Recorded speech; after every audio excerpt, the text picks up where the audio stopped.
Hey guys, today it's all about the Mercedes-Benz W163. How we design it in SolidWorks. We'll show you a step-by-step quick procedure. Get you an idea of how we came up with what we did. And actually printing on the Anycubic Mega X and comparing that with the prints made on the Q Pro Trio. It's kind of interesting for a small, very actually affordable printer. Hopefully you'll be impressed.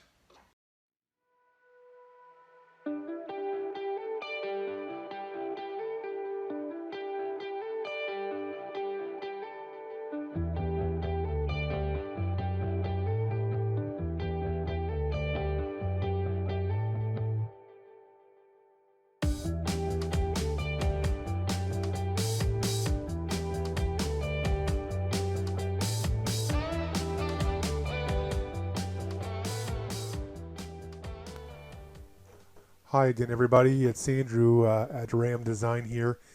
This is one of my first designs that I did. It's a Mercedes W163. This is the car finished. You see the slot car guide there. It's reminiscent of the older Strombecker guides that would cross back and forth, and then your pickups come through here for your power. It may not work for a larger tire, so I've actually allowed for I filled this in now for the final with the hole there, and you can actually move an opening here for your power to come through, and put another guide here similar to that of Eldon or other cars.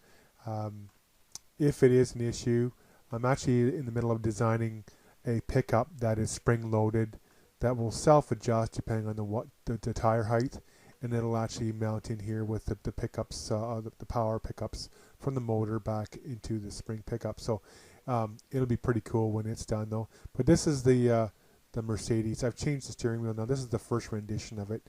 It came out really cool, though, and I'll show you what I did. The pipes are broke here for the tires. Actually, for the chassis to go through, I wanted to put as many parts on the chassis as I could, so nothing should break off really if it's printed all together. I've had this come off on a couple cars being abusive, but if there is a call for something here, I can actually produce a model for my clients. But that's it in a nutshell as far as the car goes, and I'll do a quick trip here through how I built it here in the video. Thanks. Here we are with the Mercedes W163 racing car body.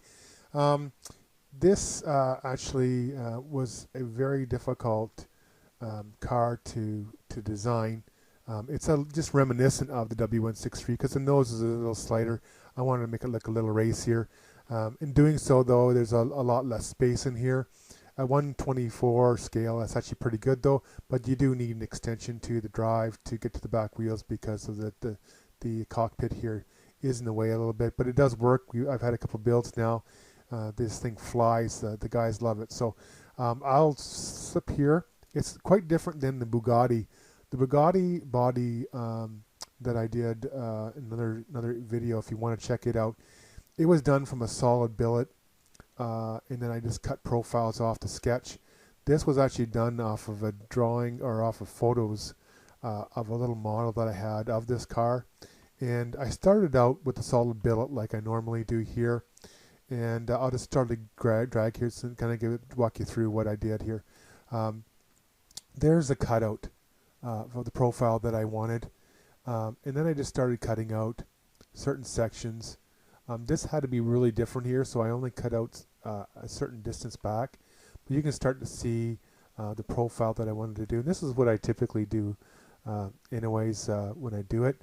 And you can do this without a guide for a car, or if just use a guide or a sketch on a plane to come close to it, or do something really cool reminiscent of something like I have here. So you'll zip down, go through all the fillets that I did, and it's starting to take shape now, and you can see it. It's a lot of fun to do, and as you get better at it, you can do some pretty cool stuff. I'll just zip down here. And there's a bunch of lofts and stuff that I've done here to make the shape a little more aerodynamic. And this can be all done. Like, this is all self-taught in my part, just playing with SolidWorks. And I'll cut this back here for a second. There goes my phone. I ended up drawing some profiles here, and I did a cutting plane. And I just basically cut this off, and because it was having difficulties with it, and I thought I'll now draw some planes here and some profiles to mimic the front end that I want. And you'll see the loft here when I drop it down, and it comes out pretty cool. And that loft has a number of sketches in it, and you can see these sketches. The front nose, and I did this sketch, and I had, as it goes back to the main, and it actually came out quite good. And you'll see some 3D planes too that I wanted to follow to make sure everything followed those 3D planes off that sketch. You see both of them there. So I actually had it blow out here a little bit to give me a little more of a cool nose. So that's how I did the front end of it. So a lot of this is done off the solid billet, and then I did some profiling here at the front. And you can do a bunch of different ways. You can do all kind of profiles back without doing it through a solid billet, but I enjoy doing the solid billet. And then I shell it out. And as soon as you shell it out, it gives you your wall thicknesses. Now there's your wall thicknesses in there now. So I need to make a chassis out of this. So I end up cutting some of this stuff away to build the chassis. But this at least gives you an idea of how far you can go. And it's just your imagination. The more you do, the better you'll get. And I'm not saying this is the only way to do it. This is just the way that I've found that I can do it. There's where my axles are going to go through. And you'll see me here now, as I come down here, you'll see a lot of profiles. I put the seat in. And I end up moving the seat up. So I give some more room for my chassis and stuff. But you can do this stuff all on the fly. I put my dash in, my steering wheel. I end up changing this out to a more period steering wheel down the road. But I'll just zip down here, make it a little quicker for everybody. You get kind of bored watching this whole thing. And I'm smoothing things out. I'll zip down even farther. There's my holes in my hood for venting. And you'll see another set go here, sweeping down to there.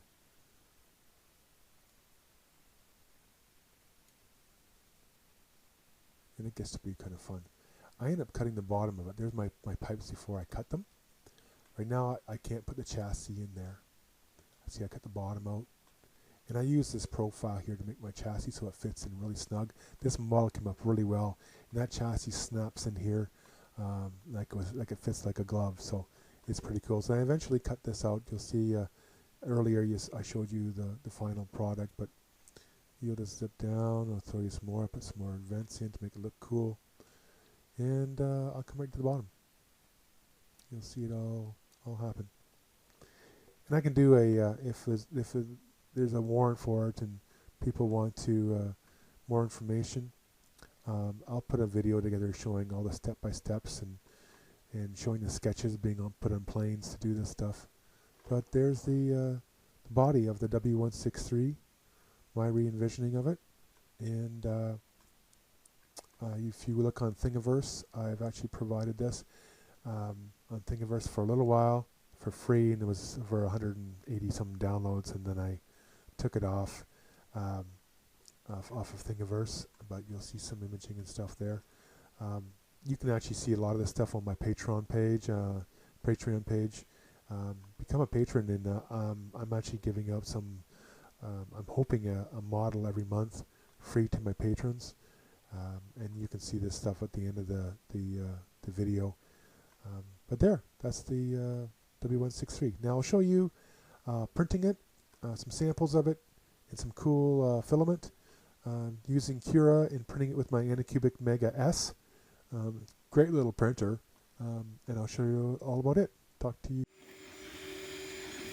Here's my first model off of the Anycubic Mega S, and it was done just at a normal resolution, standard settings out of Cura, And it did a pretty good job actually. You can actually see the venting on the sides of the car. The interior looks not too bad. It broke away pretty good underneath too, but the wall thickness is too thin, I think, especially if you're going to run this thing with a little motor and stuff in it. So that was, excuse me, that was the first one I did for that. I've actually got another one running now on the printer. You can see it here. It's got the base deck too that holds the motor chassis basically here. The top here is actually being made now. The grill. Yeah, so that's the motor housing. I made a standard motor housing for an Eldon motor, and it's actually a separate one. There's actually one imposed in the model also, and you'll need a little longer drive shaft for that to get underneath the seat of the car. But anyways, here's the Anycubic. This is from the Cube Pro Trio. It doesn't do, I don't find it does this quality of the product at smaller scale, but larger scale does pretty good.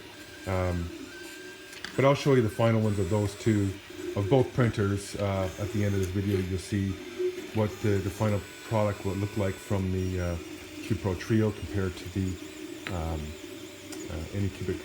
I was kind of embarrassed here to show you the prints from the Cube Pro Trio. So here are the prints from the Anycubic Mega S. They're outstanding. They're done at a high resolution, 0.1 millimeter wall height. But this is in orange. Came out really well. Here it is printing on the Anycubic here in a silver, high gloss silver filament. It is just awesome. It's made by Neat. It is a really cool print. And here it is here at the end. I'm going to do, the lighting isn't very good here in the studio, but I'm going to do another one just like this. This is actually going to a client, but it is really cool.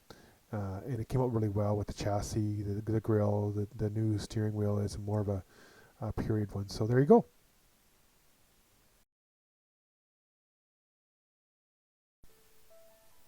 Thank you for watching. If you enjoyed my work, please support future works by becoming a Patreon member at www.patreon.com/designmodeling or see our PayPal page at www.paypal.me/my3dmodelsnow. I appreciate your watching and have a great day.